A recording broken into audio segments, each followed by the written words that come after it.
ধারণা, সেই ধারণা আমাদের বিশ্বকবি রবীন্দ্রনাথ ঠাকুরের সঙ্গে অনেকটাই পার্থক্য আছে। তিনি মৃত্যুকে যে চোখে দেখতেন, আমি অবশ্য সংক্ষেপে দুটো কথা বলবো, আমি কোনো বক্তৃতায় যাব না। শুধু যেহেতু প্রয়াণ দিবস এবং মৃত্যুকে তিনি কোন চোখে দেখতেন আর আমরা কোন চোখে দেখছি, এইটার যে তারতম্যটা, এইটা দুই কথা আমি বলে ছেড়ে দেব। আমরা যেখানে নাচছি, গাইছি, শোক প্রকাশ করছি, উচ্ছ্বাস দেখাচ্ছি, এইটাকে রবীন্দ্রনাথ ঠাকুর এইভাবে দেখতে চান।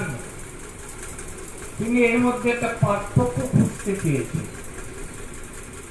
খুঁজেছেন, কিন্তু খুঁজে তার কাছে মৃত্যু যেভাবে দেখা দিয়েছে, তিনি সেই সম্পর্কে একটা কবিতা, অর্থাৎ রবীন্দ্রনাথের সব কবিতাটাই সঙ্গীত, একটা সঙ্গীত তিনি রচনা করেছিলেন।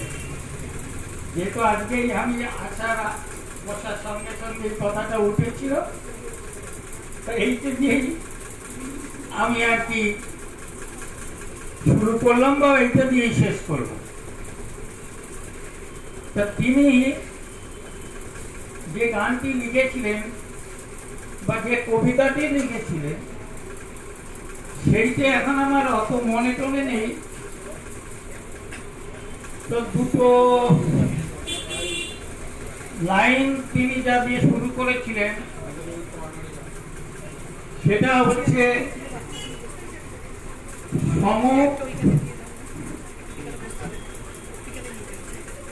সম্মুখে পারাবার, সম্মুখে শান্ত পারাবার, শান্তি পারাবার, সম্মুখে শান্ত পারাবার, ভাষাও তরুণী হে কর্ণধার।